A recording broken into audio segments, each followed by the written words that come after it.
urimo ndababwira ngo dutashe kwa musi wa mbere. Ile siku ya Jumatatu nilipofika nyumbani, ndabwira ngo twatashe twese ariko sinzi ko ari nabaho.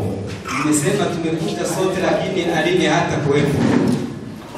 Kubera ko twarasohotse ari amateraniro, kwa sababu tumetoka katika ibada hiyo, turakomeza turaramukanya n'abantu benshi, tukaweza kusalimiana na watu wengi. za kubona nyine yabaye kupo, nikakuja kugundua ya kwamba ariko Yesu ashimwe kuko tugira Imana. Lakini Bwana asifiwe kwa sababu tunaye. Haleluya. Haleluya. Kandi cyane haleluya. Haleluya. Ntabwo tubivuga uyu munsi, hatuwezi kuongelea hayo siku ya leo, ariko tuzobivuga ubutaha. Lakini siku ijayo tutaweza tudafite umunsi w'ifunguro ryera, ni siku ambayo tutakuwa na meza ya Bwana. Nibwo tuzavuga ibyabaye kuwa mbere. Hapo tutaweza kupata muda wa kuzungumzia kuhusu yale ambayo yamefanyika Jumatatu. No kuwa kabiri yarabwirije. Hata siku ya Jumanne alihubiria. Avuga kuri ya misozi 7, akiongelea kuhusu milima 7. Ariko yavuze ijambo kuwa mbere. Lakini siku ya Jumatatu aravuga ngo Imana igiye kohereza imbaraga ngo zibeze k'izijeke. Mungu anajiandaa kutuma nguvu ambazo ni nguvu za ngo zigomba kukwinjiza mu isezerano ryawe, na nguvu ambazo zitakuingiza katika ahadi yako. Sifa kwa Yesu. Sifa za Yesu.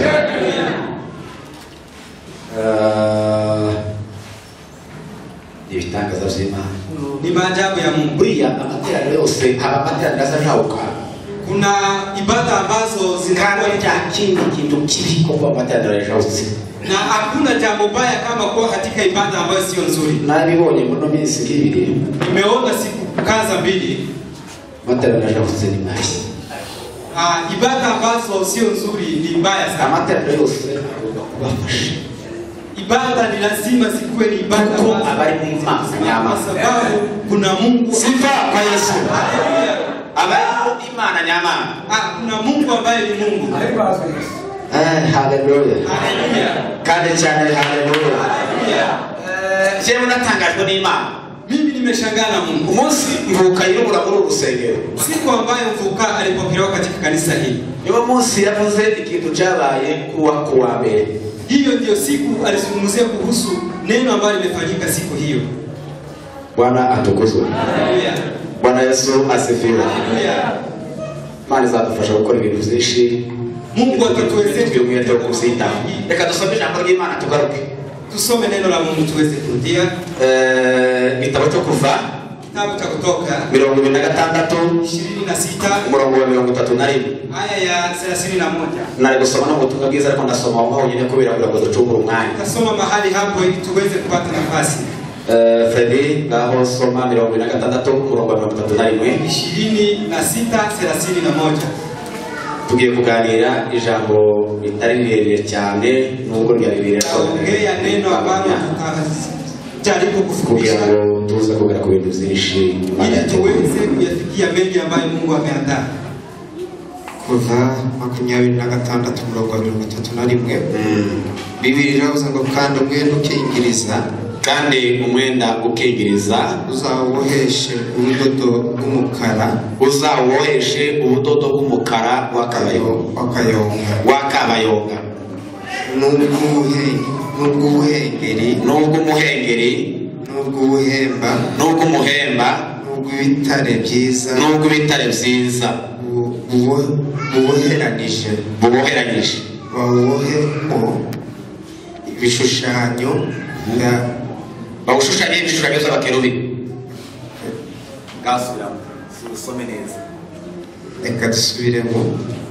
Bibiri yavuze ngo kandi umwenda ukingiriza uzawoheshe ubudodo bw'umukara w'akabayonga n'ubw'umuhengeri n'ubw'umuhemba n'ubw'ibitare byiza buboheranije bawubohemo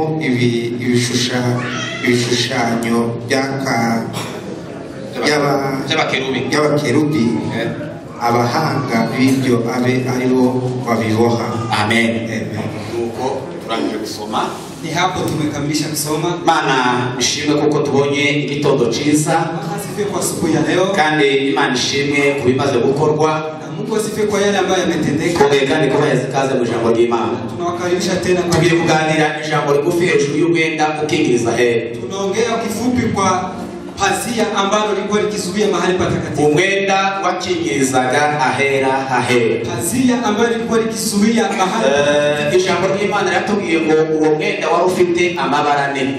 Biblia inasema pazia hilo lilikuwa na rangi 4. Turaza kuganira hejuru yayo mabara kwa rangi. Tutakuja kuzungumzia rangi hizo. Ibara y'umukara wa kabayonga, rangi na samawi, ibara y'umuhengeri, na rangi na zambarau, ibara y'umuhemba, na rangi nyekundu, n'ibara y'ibitare byiza, na rangi za kitani. ngo kandi ishushanyijeho abakerubi, na zilichorwa kwa sanamu ya makerubi.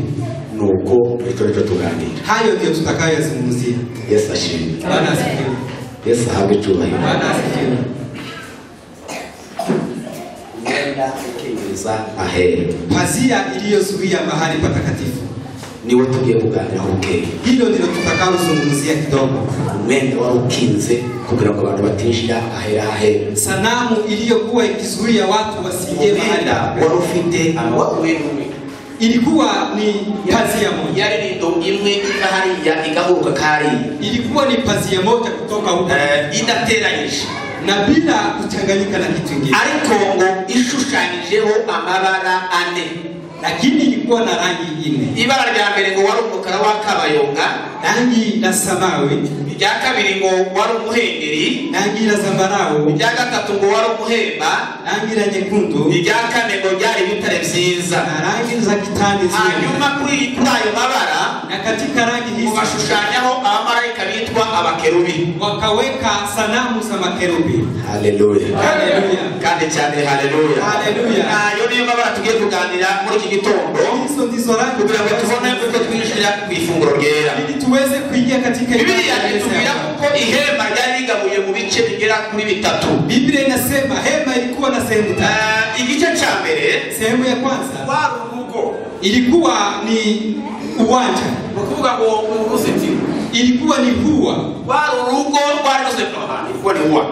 Wari urugo rwari ruzengurutse ihema ryose, ilikuwa ni hua ambayo ilizunguka katika mashamba. Wari rugizwe n'ibiti bigera kuri 48, na hua hiyo ilijengwa kwa miti 48, kandi izo biti byari bishinzwe mu 96, na kulikuwa na mashimo zilikuwa zimeshimikwa katika mashimo 46.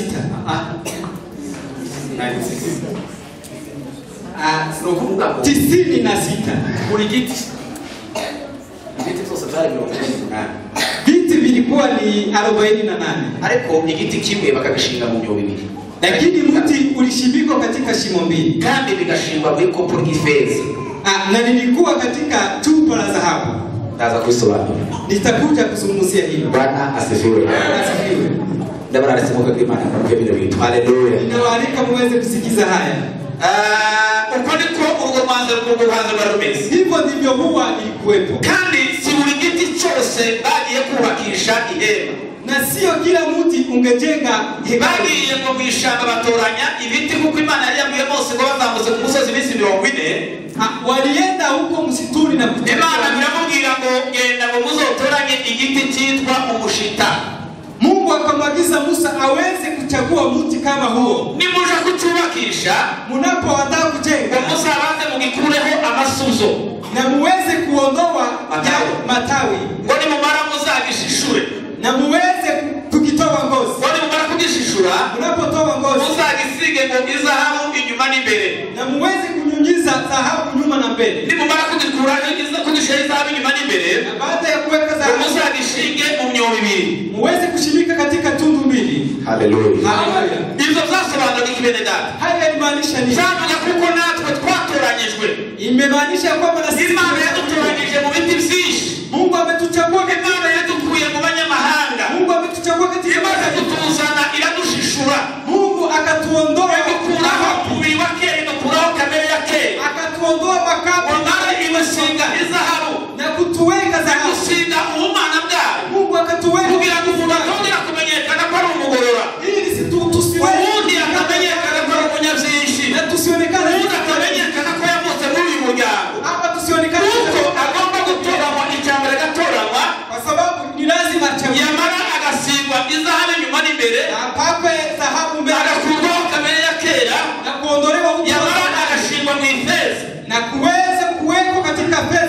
Haleluya. Haleluya. Kandi cyane haleluya. Haleluya.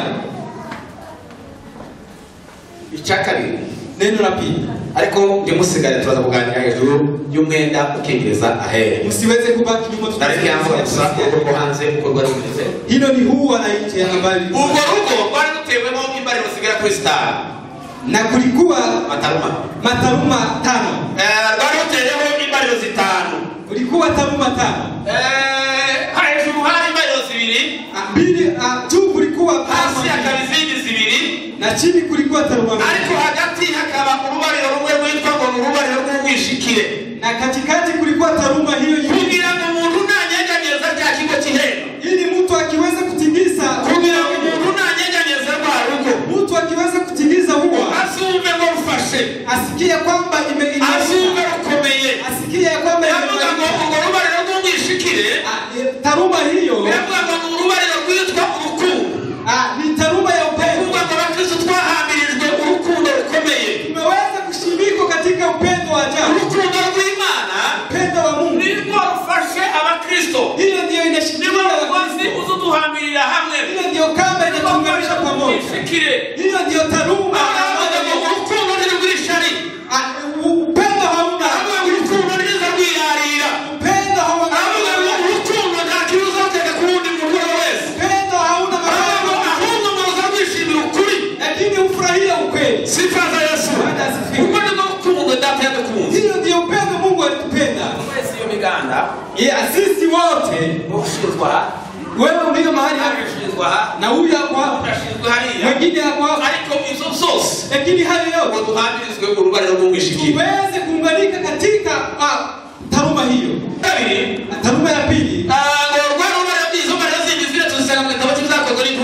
katika kitabu cha Matendo ya Mitume bivuga ngo urubariro taruma hiyo ni taruma ambayo tunaipata.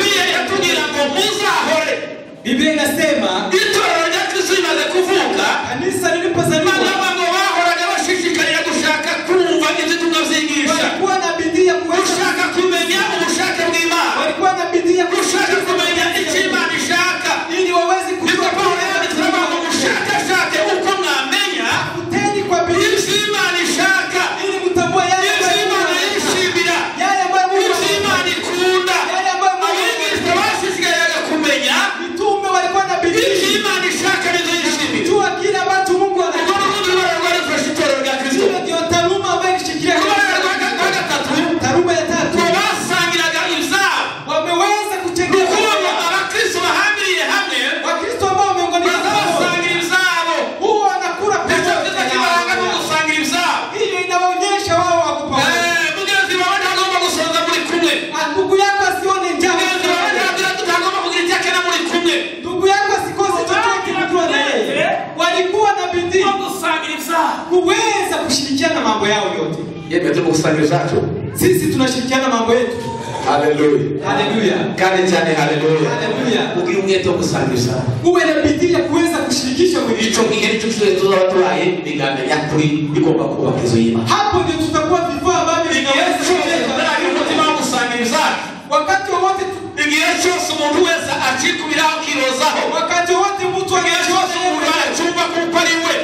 Unapata kitu umuntu nawe kumva kuko ari we. Mwingine anajiona yeye mwenyewe. Tuachane kule. Tuko mbali sana. Ichanga tatu bado bakani. Taruma ya 4. Bwana asifiwe. Imani shima. Bwana Yesu asifiwe. Bwana bakane ngo basangira ngo bahoraga bamanyagura umutsima. Taruma ya 4 walimega mkate. Bahoraga basangira ifunguro ryera. Walimega mkate. Bahoraga buri munsi uko bateranye. Kila siku buri munsi uko bageze imbere y'Imana. Kila siku bagasangira ifunguro ryera. Walikula pamoja. Bakamanyagura umutsima. Walikula bakamamaza urupfu rwa Yesu Kristo. Kuhubiri. Bakavuga ko Yesu yapfuye kandi yazutse. Na kumaanisha kwamba kandi ngo bagahora bagendana urupfu rwa Yesu Kristo iteka mu mibiri yabo. Tembea na kifo cha Kristo katika Haleluya. Bagahora bagendana iteka ryose. Tembea na kifo cha Kristo twatwega ifunguro ryera buri munsi. Tunapokaribia meza ya Bwana. Kugira ngo duhore twamamaza iby'urupfu rwa Kristo. Tunahubiri kugira ngo duhore tubigendana iteka. Tunatembea na kifo cha Kristo. Haleluya. Haleluya. Oh haleluya. Haleluya. sikia. Kubariro rwa nyuma.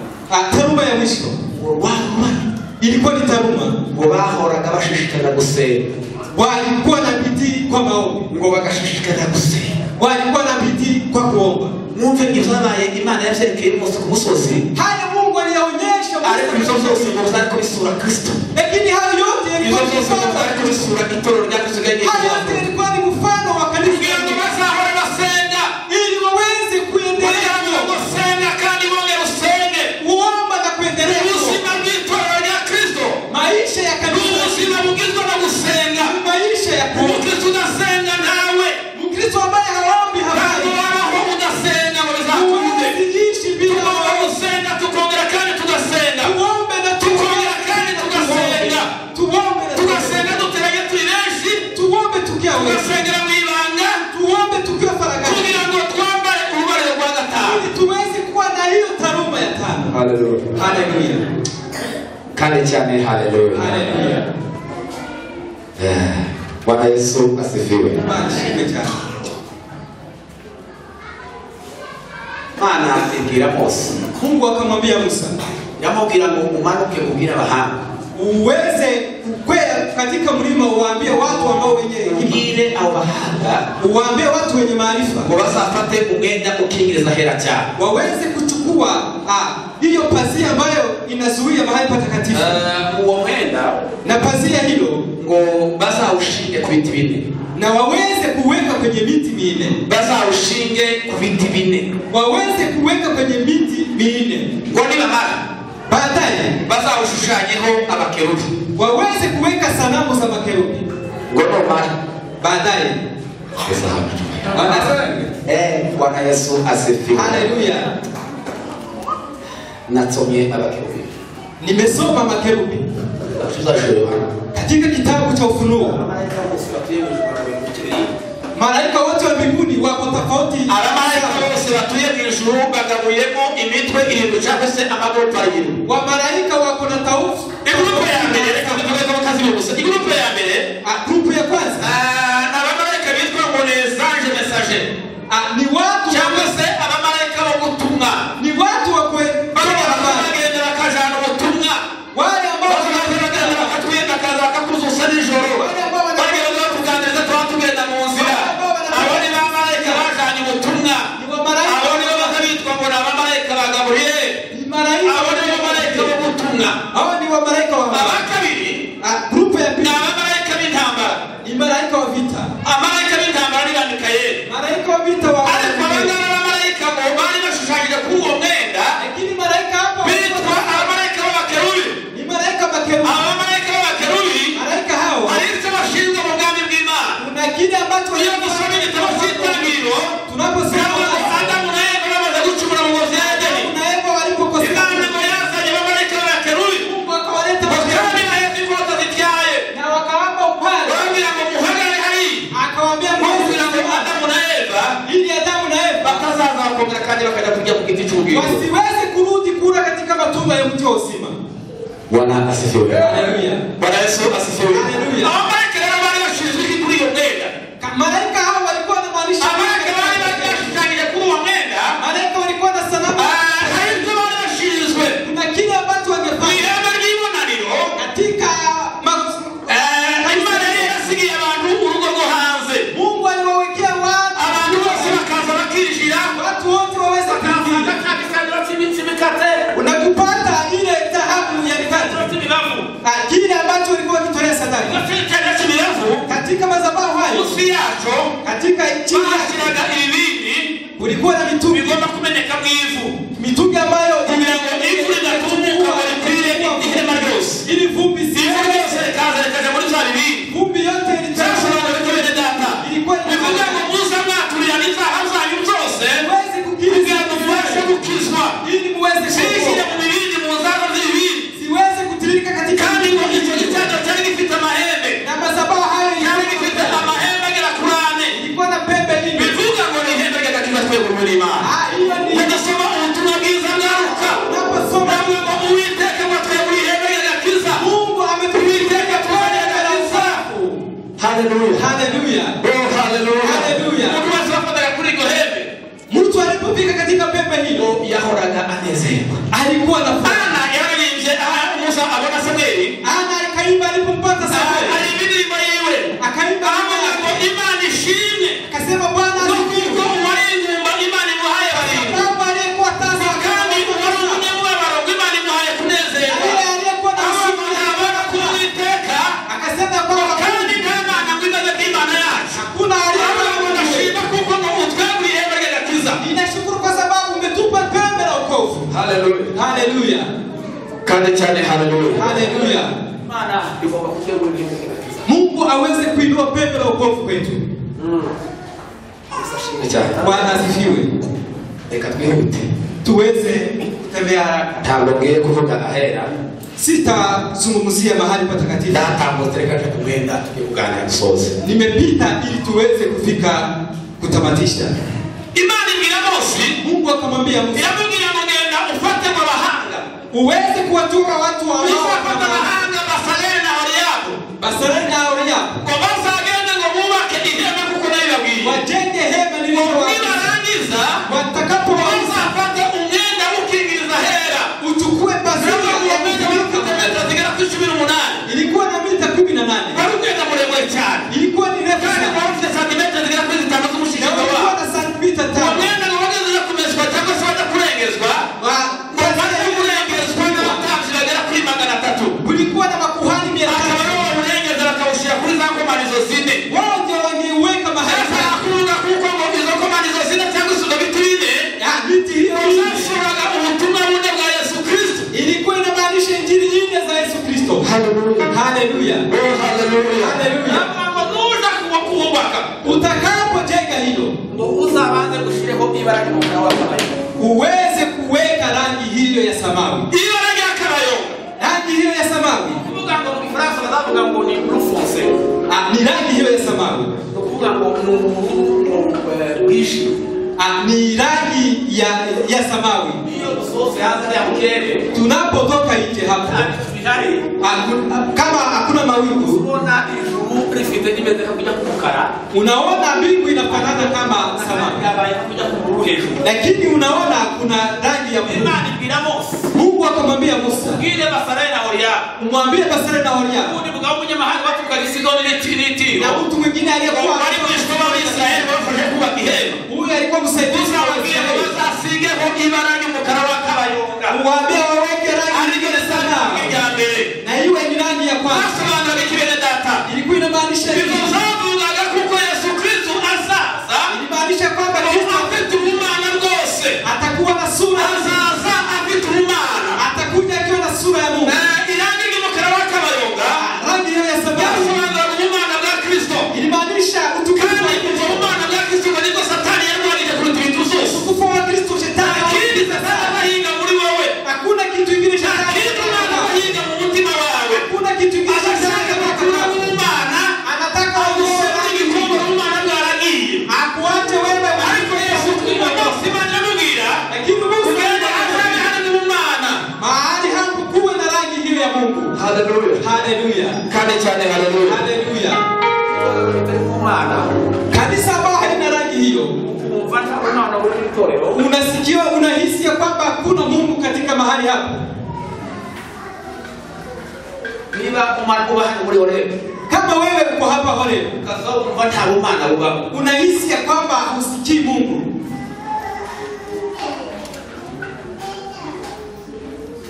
Yesu anakutubariki. Bwana asifiwe.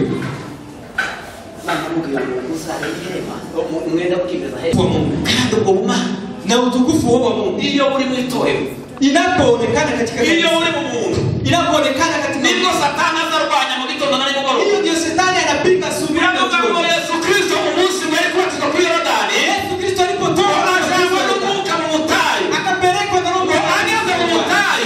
Alipofika Satani mwanao musanga mu mutayi, Satani naye akaanza vibisi 40 na majoro 40 kwa 40 atarya atanwa bila kula na kwa afitite ime gusa. Alikuwa na shababu ya kurwanya umana bw'Imana. Alikuwa anapigana umana bwa Yesu Kristo. Alikuwa anapigana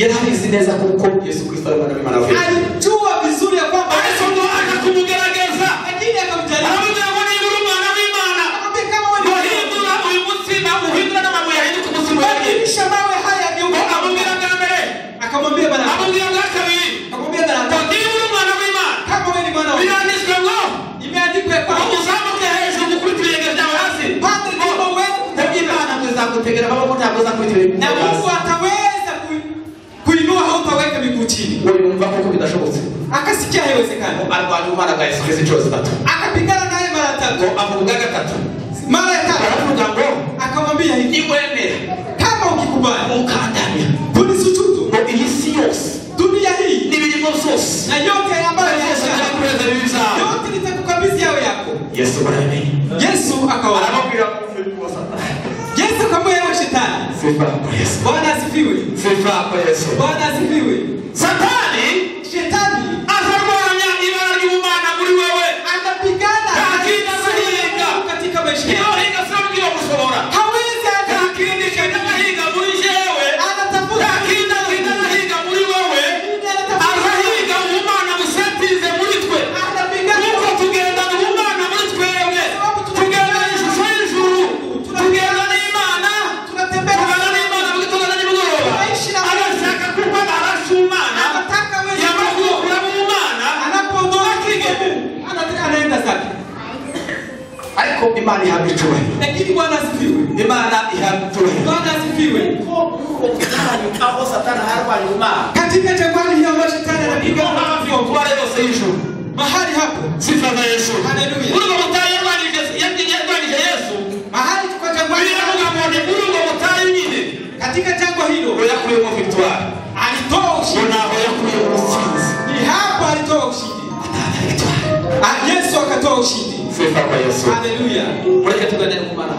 Acha tutembee na utukufu wa Mungu katika ndani yetu. Tugenda n'ubumana, Tutembee na Mungu. tugenda n'ubwiza bw'Imana, Tutembee na utukufu wa Mungu. tugenda n'amavuta y'Imana. Tutembee na mafuta ya Ari Mungu. icyo tugenda ku manywa na nijoro, Tutembee usiku. usugenda ufite ubumana muri wewe, Tutembee ukiwa usubana wisheganya wewe wese ubumana buracyarimo. weza Tuwe kujua kubumana nibwo Satani hayahiga, kwa sababu hicho ariko tubumana ubumana ugenda wukingiriza hera. lakini pasara Wari ufite ubumana muri we. ni kuwa na utu wa Mungu mbele yako. Sifa za Yesu. Haleluya. Amubwira umwanya wo kwibara rya kabiri, Sura ama avuga ngo uzazane ibara ry'umuhengeri. rangi ya zambarau. Umuhengeri, Zambarau. Bwana atukuzwe. Bwana asifiwe. Wari umutuku wishe, Ilikuwa ni nyekundu lakini iliyo na giza. umutuku wishe, Nyekundu iliyo na giza. uwo mutuku wishe Zambarau hiyo wasobanuraga ikibere data, ilikuwa na maana gani? cyari ikimenyetso Ilikuwa ni ishara cy'imibabaro ya Yesu Kristo, ya huzuni ya Yesu Kristo. cyari ikimenyetso gikomeye Ilikuwa ni ishara cyagaragaza kuko igihe Yesu Kristo azaza, inaonekana kwamba inyuma y'imyaka 700 barahanuye naza kuza ngo azahura n'imibabaro, atapata ngo yambikwe umwambaro w'imibabaro, hawezi kuvikwa yambikwe umwambaro w'agahinda, yambikwe umwambaro wo gucishwa bugufi, yambikwe ikamba ry'amahwa, hawezi kubona akoreshwa mu byinshi, hawezi abandi batangira kumushyira mu maso, abandi batangira kumwitabura ikivume, wengine wanamulala, ariko ngo Yesu yihangane mu mwambaro. lakini Yesu akavumilia. Haleluya. Haleluya. Haleluya. Haleluya. Yatumye Pawulo avuga ngo ntabwo twahawe kumwizera gusa, Paulo akasema ahubwo twahawe no kubabazwa kubwiwe. tumepewa kuwa na uchungu kwa ajili yake. Ntabwo twahawe kumwizera gusa, Hatujapewa tuba tugenda gusa muri firingi gusa, tuba tugenda gusa tuba twumva ko ari byiza, Imana waciwe neza, tugomba gusanga n'imibabaro y'Umwami Yesu Kristo. tutachangia na huzuni zake. Haleluya. Haleluya. Haleluya. Haleluya. Akamwambika umwenda Akavikwa nguo hiyo ambayo ni ya zambarau. soma Marko 15 umurongo Marko 15 mstari wa 16. Umurongo wa 16 na 17. Maze abasirikare bamujyana imbere mu rugo rw'urukiko, maze abasirikare bamujana mu rugo imbere y'urukiko, bahamagara ingabo zose ziraterana bahamagara abasirikare bose ingabo zose ziraza ziraterana bamwambika umwenda w'umuhengeri baraza ngo bamwambika umwenda w'umuhengeri baboha ikamba ry'amahwa baramwambika maze abasirikare bose baada ya hapo majeshi wote bamaze kumugeza neza mu rugo neza walipomweka katika bamwegereje bagiye kuja kumufata iyo alipokaribia baravuga nta kindi tugomba kumwambika akasema tutamuvalisha umwenda w'umuhengeri wakamuvalisha hiyo kandi kumwambika n'ikamba ry'amahwa kuweka taji ibyo ngo byasuraga imibabaro y'umwami Yesu Kristo yote ilimaanisha uzuri atakayipata iyo mibabaro yakoze uzuri hizo alizozipata tugira ngo rero yadukirishije Biblia inasema hiyo imibabaro rero ngo n'imisimba yiwe uzuri zake nizo yadukirishije hizo ndio zinatoka kandi ngo imibabaro yiwe na katika uzuri n'uwo mwambaro yambaye na hilo vazi zake nicyo byatumye ngo twebwe twambika ubwiza hayo ndio tumepata nicyo byatumye ngo duhindurwa abana b'Imana hayo ndio yametufanya tuwe wana wa Mungu Bwana asifiwe Kristo yambaye imibabaro Kristo alivaa yambaye gusuzugurwa Kristo alivaa madharau ikamba ry'amahwa alivaa taji la miiba ili sisi kugira ngo jewe na ili mimi na wewe kugira ngo jewe na ili mimi na wewe ili tuweze kupokea utukufu tuweze kutembea na utukufu wa Kristo tuweze kutembea na Mungu wa Kristo tuweze kutembea na ushujaa wa Kristo kwa sababu ya huzuni za Kristo. Haleluya. Haleluya. Oh haleluya. Haleluya. Harusi Isaya bivuzeneza. Nabii Isaya katabiri. Kitabu 53. Sura 50 Aravuga ngo imibabaro yiwe akasema huzuni n'intimba ziwe na huzuni zizo ngo ntiradukirishije. Arababwira ngo tuduheshe amahoro cyane kuri we. Yagombaga guhanwa kugira ngo turonke amahoro. Yagombaga gusuzugurwa kugira ngo turonke amahoro. Muri izi yavuze ngo alizarauliwa na kukataliwa. Tukatanisha na Mungu kugira ngo tubashe kuvuzwa n'Imana. Sifa kwa Yesu. Haleluya. Sifa za Yesu. Haleluya. Mimi mwenye hatia nimekombolewa. Jewe munyabyaha na Mwokozi alipojitoa. Umwami Yesu ko yita. Alizarauliwa na kukataliwa. Yarasuzuguwe no kwa. Ili alipatanisha na Mungu. Kugira ngo abashe kumvuza n'Imana. Sifa kwa Yesu. Haleluya. Oh, sifa za Yesu. Haleluya. Paulo akasema hatuna mambo mengine Kwamba kila kitu gikomeye tusiweze kutuganyia amafaranga, tusiweze kufurahia ubutunzi, tusiweze kufurahia kwirata Kristo, tuweze kujifurahia tukirata imibabaro yiwe, tuweze kufurahia niba hari uwo kwirata, kama kuna yule niba hari umuntu wo kwirata bene data, kuna yule atajisifu azayirata Kristo, aweze kujisifu ndani kandi azayirata imibabaro yiwe, aweze kujisifu huzuni zake.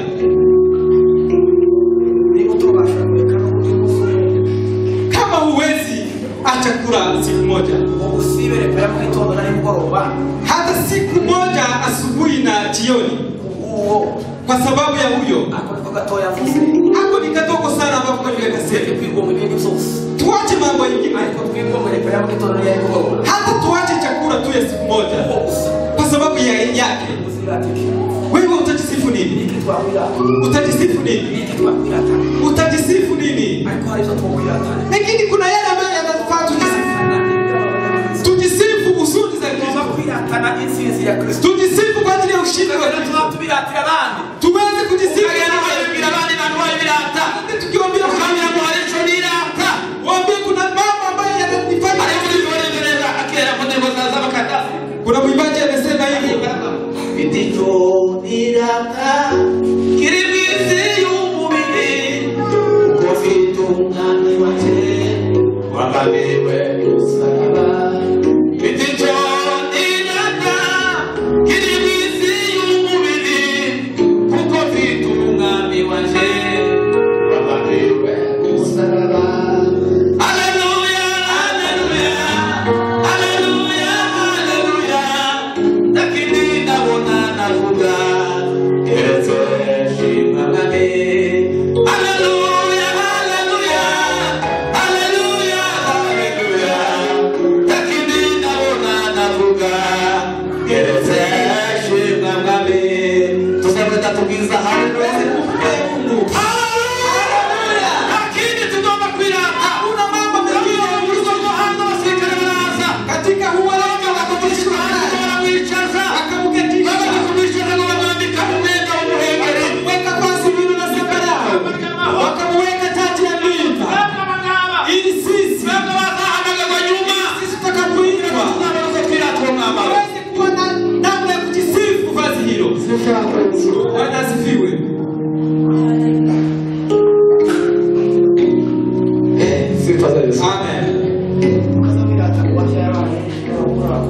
Usijisifu ya kwamba umezaa sana vijana na wasichana.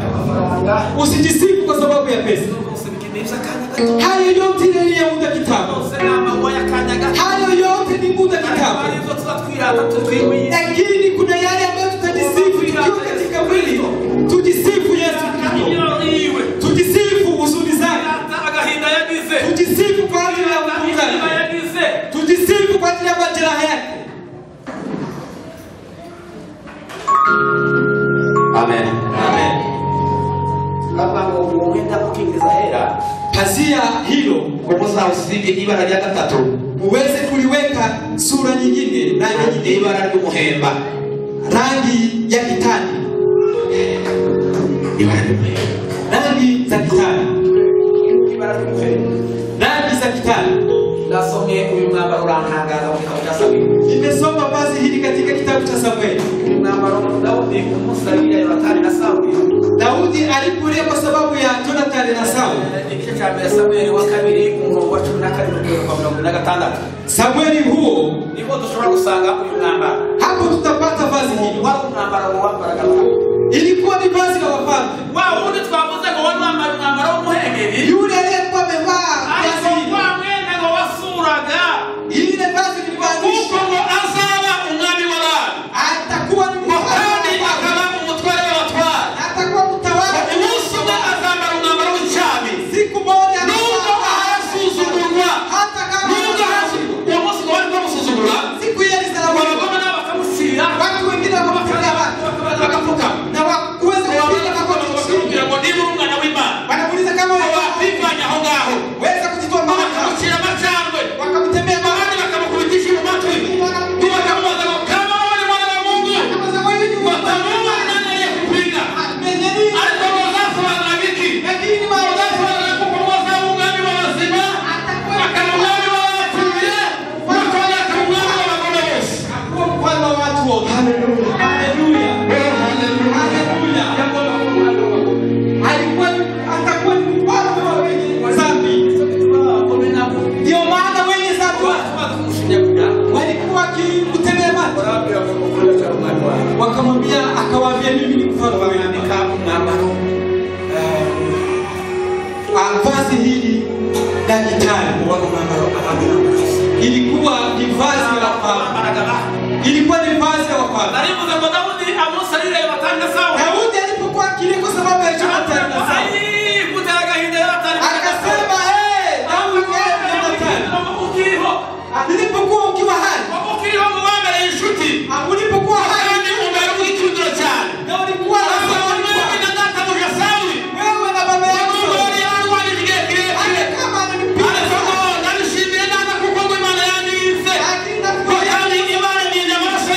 na Mungu akanibariki. Lakini kuna kile nashukuru. Haleluya. Haleluya. Ni kwa sababu mkono wangu sijaunyosha kwa Sauli. Hata nilipata nafasi nyingi sana, lakini sikunyosha mkono wangu. Kwa hiyo sasa, enyi binti wa enyi wakazi wa Ashdodi, Bwana asifiwe. Haleluya. Alikuwa akimaanisha vazi hilo. Daudi alikuwa anatoa unabii kwamba Kristo atakuja. Akatabiri, akawaambia enyi wanawake wote, enyi binti wa uwezi kuja tulie kwa sababu walikuwa wenye nguvu. Nimesoma neno hili, walikuwa wenye nguvu, walikuwa na nguvu ya kuweza na wakiwa wote wawili walikuwa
wendaga kuza. Alikuwa ni Kristo angetokea. Yale Kristo agombaga kwambara umwenda. Alikuwa ni Kristo angetokea. Haleluya. Yale Kristo wendaga kuza. Angekuwa ni Kristo angetokea. Ni kitabu cha Yohana. Unaposoma Ufunuo Ikiwa mlango wa 19 mstari wa 14. Haleluya. Haleluya. Oh haleluya. Mwimbaji akasema atawaonekania wale ambao wanampenda. Hata kuwa katika malishoni, hata kuwa ni mtoto mchanga, atawatokea wale ambao wanampenda. Hata kuwa ni mtoto mchanga lakini atakuwa mbinguni. Bwana asifiwe. Bwana asifiwe. Yohana kuzungumzia vazi hili tuweze kumaliza. Sifa kwa Yesu. Haleluya. Akasema no mara baada ya hayo uzashireko umwambaro w'ibitare. Vazi la kitani. Ibitare vyiza. Vazi la kitani. Ibitare vyiza. Vazi la kitani. Ivyo bitare vyiza. Kitani, vazi la kitani hiyo. Bwana atukuzwe. Yesu ahakutuwe. Bwana asifiwe. Ivyo bitare vyiza. Kitani hiyo. Nimeshangaa sana.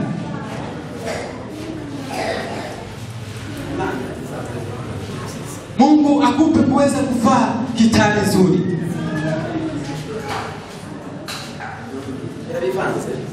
Ameweza kuchanganya mambo hayo. Akasema kitani hizo nzuri yagombaga kwambara. Angeenda kuyagera hagati hivyo katika kitani wale kaka. Tari ingekuwa ingewaka. Sifa za Yesu. Haleluya. Sifa za Yesu. Haleluya. Waone tari gazi. Tari ingewaka. Wamejua kwamba baada ya kusalama na kuweza bakagenda kandi bagasora kuitundi maka wakaenda mwaka yote mzima. Ariko Yesu Kristo ngwashi. Lakini Yesu alipotokea. Haleluya. Haleluya. Sifa kwa Yesu. Haleluya.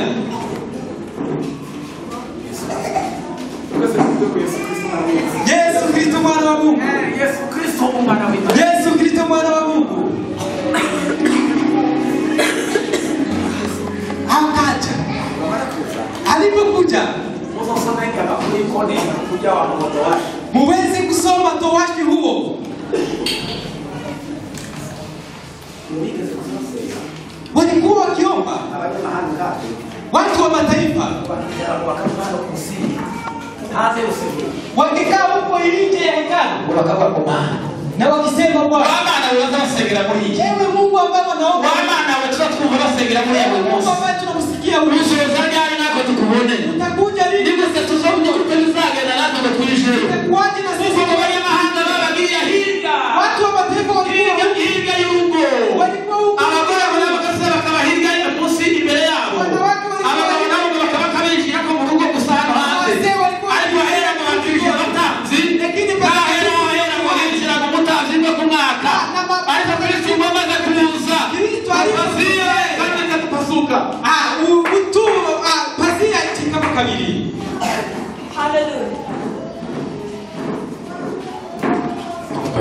Bwana asifiwe. Pazia kama kabili. Siku hiyo, siku hiyo, mimi na wewe tukaingia patakatifu, Baba takatifu. Haleluya. Haleluya. Siku hiyo, mimi na wewe siku hiyo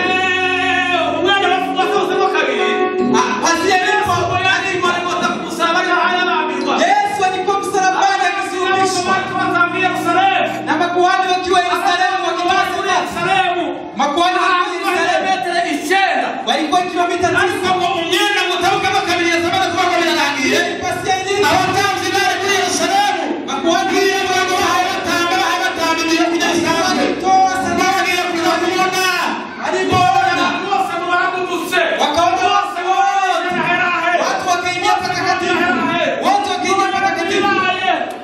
shindwa ni nini imetokea? Sifa kwa Yesu. Bwana asifiwe. Sifa kwa Yesu. Bwana asifiwe. Wakaona utukufu wa Mungu. Wakaona utukufu wa Mungu. Bwana asifiwe kwa sababu amejifunua kufunua kwetu. Na mimi na wewe tunaona iyo tuseze mu gitondo tukabarukiza bima. Tunapoomba siku leo twasenga tukabarukiza bima. Igihe twese tubaye imbere y'Imana tukabona umwana bima. Kubera ko Yesu Kristo yinjiye ahera rimwe. Tukabona ko ihati iteka ryose. Na ikaonekana imetosha. Haleluya. Haleluya. Haleluya. Na nishime kwa tulirizwa hera. Kandi gari twahirizwa n'amaraso y'amapfizi. Aho twahirizwa n'amaraso y'umwana w'intama w'Imana. Yabaye nziza kuruta y'abera.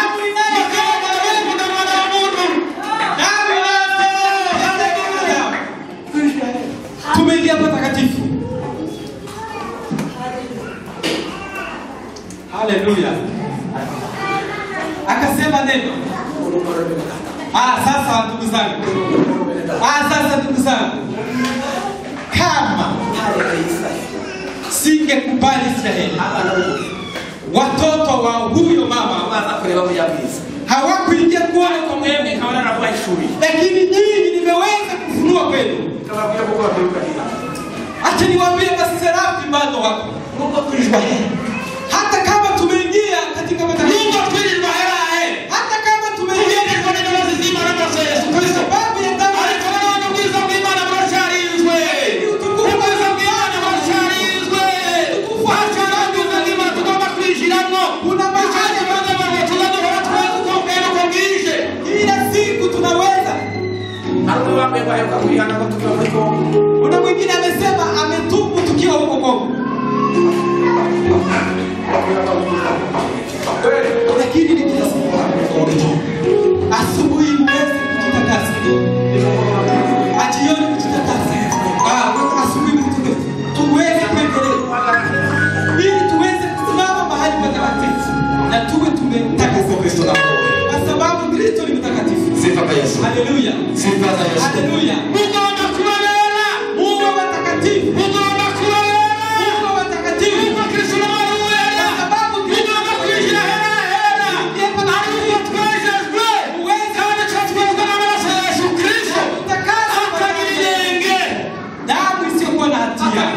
Damu isiyokuwa na lawama. Damu isiyokuwa na kitu chochote. Bwana aweze kutusaidia.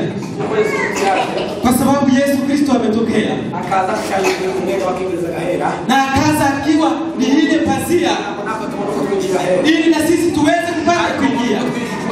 Lakini hata kama tumeingia, tutembee tukiwa tunajichunga sana. Kwa hiyo shamba kama anatukia mwe sana. Hivyo neno la Mungu linasema. Wewe rahisi ni tuzoite.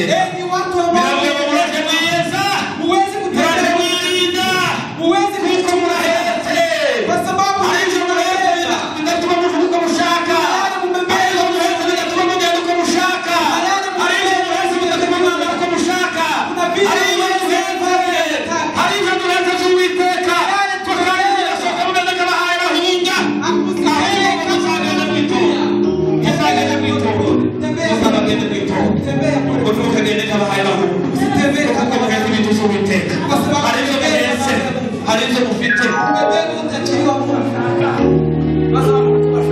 usiongee vile unataka, usitembee vile unataka, usifanye vile unataka, usifanye vile unataka, kwa sababu lakini mimi nakwambia angalisho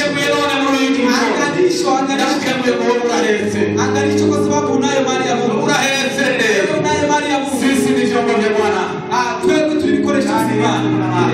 Imbere muri twende harutumani bafashe.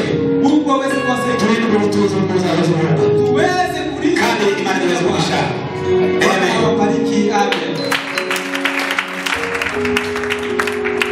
Amane kushimira arawumanyagura. Akawumanyagura. Amane kumanyagura ngo aweza bigi story. Akawapa barabwira ngo ni muje kuri uyu mwezi. Akawaambia muje kuri uyu mwezi. Muweze kushiriki nyinyi nyote. Ngo amaze kurya alipomaliza azana igikombe nacho. Akaleta kikombe. Ngo nacho aragishimira. Akashukuru. Nacho ngo arakibaha. Naye akawaambia ngo ni mwende kuri iki mwezi. Akawaambia gweni kugira ngo muze muhora mwibukira isezerano ry'amaraso yanyu. Muweze kuwa mnakumbuka. Kandi muze muhora mubigenza gutya. Na muweze kugira ngo muze muhora munyibuka. Ili muweze kulipa. Aravuga ngo ariko rero ngo muzaza muja kubikora. Lakini buri wese bazabaza yisuzume kandi yibire. Mmoja aweze kujikamua. Kuko bavuye kubigenza kujya kibindi. Sababu wenye watakuwa Wakorinto walikuwa na tabia itari nziza, tabia ambayo sio ngo bakabirya nk'ibyo kurya bisanzwe, walikula kama chakula bakazana byinshi bakarya byinshi, wengine walikula abandi ngo bakarya byiza, abandi bakarya bibi, abantu baranavunika hama basabuka abantu bamito wakaanza kufarakana ngo bafite inzara muzamuza cyo kuyiwanya, lakini Bwana akasema lakini hii hawe neza nabishuriwe vile nimefundishwa umubiri wa Kristo ni mwili wa Kristo kandi mwana amaraso yiwe na ni damu ya Yesu. Kubaza kubikereza mugatangira kubinya kilo kujya kibiri Kwa sababu nayafanya kama muwezi kujitunga mwirinde kujitunga sana muzaza mu bya kurya unapoenda mukaza kuba kuri bizo kurya kunywa muzaza bisusume jikagueni kugira ngo Yesu mutazazwa mu rubanza ili musiri muri cyo gituma muri mwebwe basinzira kwicura wamenao usanga yemwe ni mukamuke wanasema wengi yemwe ni mukamuke amkeni wamelala kabisa usingizi.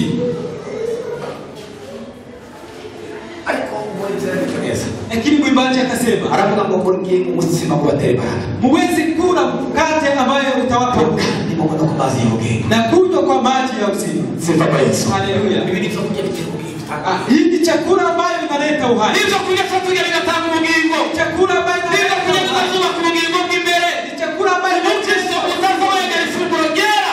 Mkristo ambaye Kama huyu na Kristo mwana wa Imana. Ni munyedini. ni mtu wa dini, sio mwana wa Mungu. Ni munyedini. Huyo ni mtu wa dini. Ni muharebu. Huyo ni mtu mwingine. Usepake tangu na mukadese. Huyo ni sepake ama Huyo na Kristo. huyo hana Alikuwa mkitaki sana na Kristo. lakini unapokuwa Hiyo tulilie. tunapokula Kandi tukarimwa. na kunywa kwa Ndio tutera imbaraga.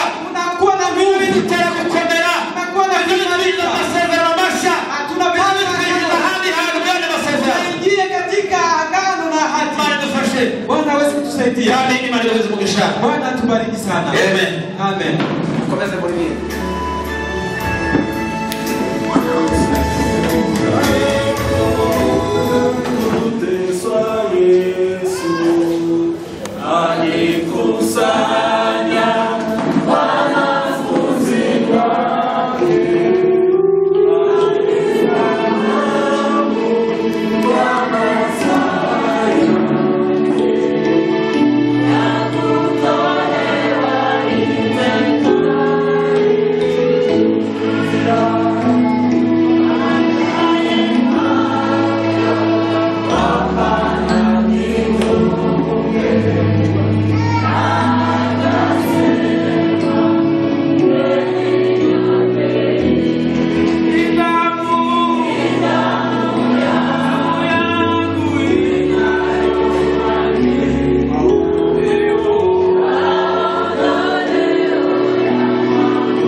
kandi ngo arawumanyagura ngo awuhereza abigishwa biwe ngo arababwira ngo muze kubikora gutya kugira ngo muze kuhabona.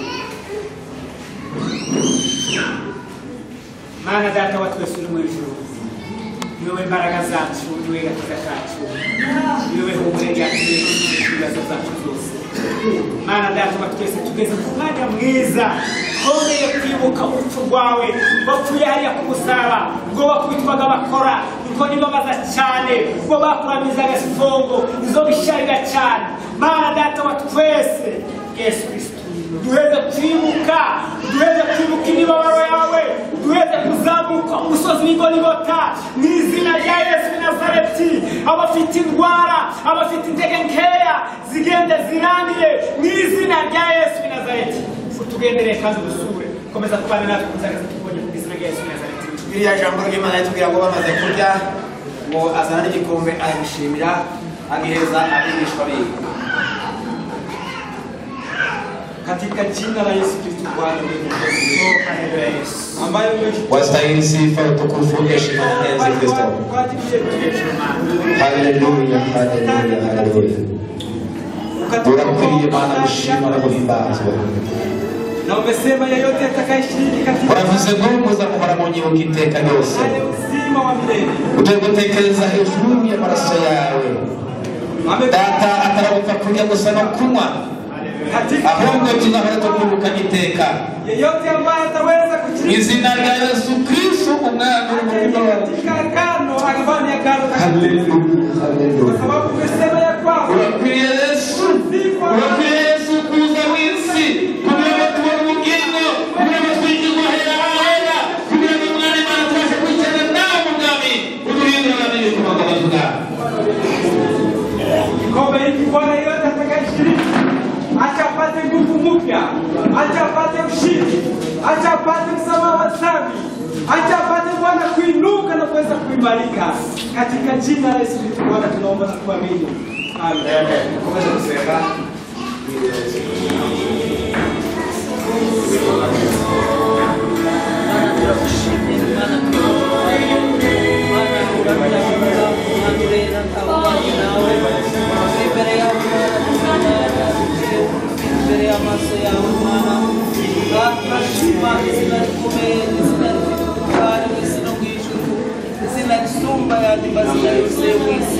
Muririmbyi niko yaririmbye aravuga ngo amazina yose yo mu isi asa yibagirana, ariko izina ryawe Yesu rihora mu iteka ryose.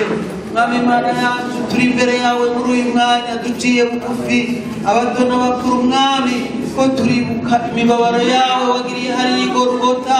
Mwami Yesu, umusozi wari mubi cyane, abanyabyaha bari barahashiriye, ariko uhageze uhindura umusozi w'ibyishimo.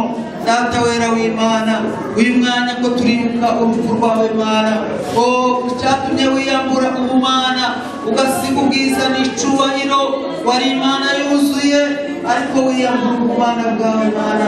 Wemera kuza Yesu, wemera kuza mu isi ukubwira mu mwana w'umuntu, wicisha bugufi cyane kugira ngo turonke twebwe abari kure, abari bapfuye tuzize ibicumuro. Mwami Imana, wambara umubiri kugira ngo ubashe kuronka umwana w'umuntu. Data wera w'Imana, wakurebaga ngo yabona wari wasukizwe n'Imana kandi ubacumitwa nayo ibyaha byacu Mwami zaraguhindanije.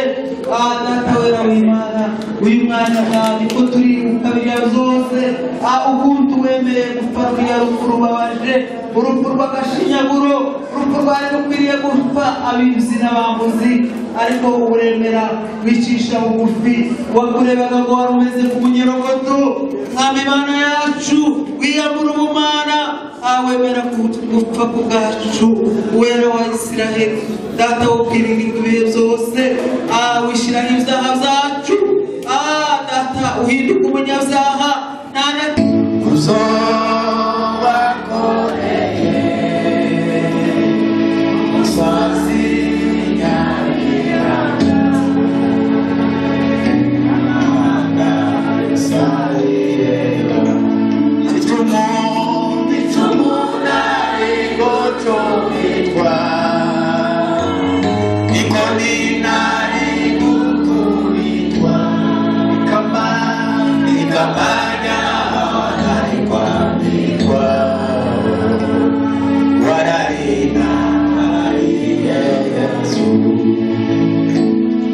Yesu kandi Imana igira neza. Turagushimiye muri uyu mwanya ku byiza byinshi waduhaye imbere y'amaso yawe. Sande ku bw'indirimbo zaririmbiwe aha, sande ku bw'ijambo ryawe, sande ku gahunda zose Mana watugiriye neza. Turakoreka abatanze amaturo yabo n'ibyacu nawe ahabwa umugisha nawe Mwami. Buri wese wagati icyakora wese Mana turamuze ngo ahabwe umugisha nawe, kuko niwe utanga umugisha ugakunda abandi batanga umugisha, ariko umugisha utangwa nawe. Uzokuza tugendana nawe Mwami Yesu, nubwo tutari dukwiye kuwuhabwa, ariko waraje kugira ngo natwe tuwuhabwe. Abaye kure cyane Data waraje kugira ngo tubone ubugingo kandi ngo tubone bwinshi. Asante ko tugiriye neza, asante ko twitayeho, tugukomeye amashyi y'Imana ikoze muri bitandukanye. Amen.